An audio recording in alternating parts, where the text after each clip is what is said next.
know that I know that you've said that you believe climate change is real. I was wondering if you think it's a real threat to our country and if you have any plans to fight it. Well, yeah, let me be clear on because I get asked this a lot.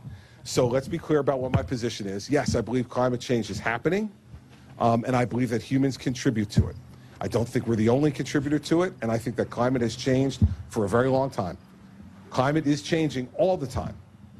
And so what do we do to try to make sure that it doesn't change in a way that becomes a threat to us? I don't believe in like the apocalypse of the inconvenient truth, Al Gore movie. Not one of my, not something I subscribe to, but I will tell you what we've done in New Jersey. I'll give you a hint about the way I would approach it as president. I think we've got to try to reach clean air goals. That's just good for people's health. If you look at what's happening in China right now, there are days when people in China can't walk around without surgical masks because of the pollution that's going on in China right now. We don't want to have that kind of situation here in the United States, and we shouldn't. So in New Jersey, for instance, we've already met our clean air goals for the year 2020. And we did it while pulling out of something that you're still in here in New Hampshire and the rest of the northeastern states called the Regional Greenhouse Gas Initiative, which is a cap and trade, essentially, program and a tax. We're the only northeastern state to have pulled out of it. Pennsylvania never joined it. We pulled out of it because I thought we could do it without having to tax people. And so what have we done? 53% of New Jersey's electricity is generated by nuclear. We got to start looking at nuclear again, everybody. We got to take a deep breath about 3 Mile Island. 3 Mile Island happened when I was in high school, okay? That's a long time ago now. And so the fact is we need to keep looking at nuclear. It can be done safely. If you stay on top of the maintenance of those plants and the regulation of those plants, it can be done safely. And 53% of New Jersey's electricity comes from nuclear, so that doesn't add to climate problems at all. Here's one where if you go to a bar, if you come back here, maybe this weekend, you can win a bet with anybody, I guarantee you. Ask them to name the top 3 states in America in solar energy production. The good thing is you'll be nervous after the first 2 because everybody guesses California and Arizona, and they're right. But who is number 3? The great Garden State of New Jersey. Yes, no one will guess that. No one will guess it. But New Jersey is number 3 in the country in the production of solar energy. We in the government partnered with the private sector with tax credits and incentives to put forward a really vigorous program on solar energy because we believed that solar energy was the best of the alternative energies for us to invest in that people would buy and support and that could be effective.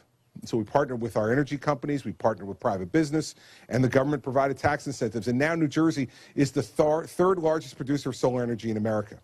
That's helping us get to our clean energy goals, obviously, as well.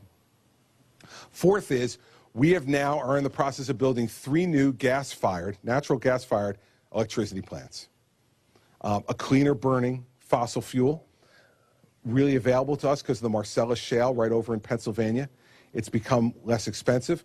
And in fact, in the last 18 months, energy costs in New Jersey have gone down 9% because we're relying more on natural gas along with the other aspects that we told. So my view on this is that there are ways for us to reach our clean energy goals without making us non-competitive. New Jersey's energy prices are going down. That's going to make us more competitive for manufacturing jobs and other types of jobs where energy is a big cost driver. Yet we've reached our clean air goals. You can do this without having to do things that are radical and without having to tax people even more. So I think you can be a Republican that says, I want a Republican solution to this problem, not a Democratic solution to this problem. The Democratic solution to this problem is cap and trade, tax more, more investment in failed, as the Obama administration has done, in failed clean energy alternatives. Let's invest in the ones that we know work. Solar is one that we know that works, and wind works on land. I mean, in one of these other states I've been visiting a lot lately, Iowa, I've been driving around Iowa. There's a lot of windmills in Iowa. You couldn't put a windmill in New Jersey. I mean, we are the most densely populated state in America. We got 8.9 million people in a state that's about that big, right? You put one of those windmills up in New Jersey, it's going to be a major problem. But let's invest in those things that make sense so that we acknowledge that we have to be stewards of this planet. This is a gift to us from God, and we are temporary stewards for the next generation and the next after that. So we need to do that, and we need to acknowledge our role in all this and try to get better. But I'm not going to do it in a way that's going to put America at an economic disadvantage, because I also want you to get a job. I also want you to keep a job. I also want you to be able to support your family and do it in a way that is competitive with the rest of the world. So that's the way I would approach it. Those are my feelings on the issue. Thanks for asking.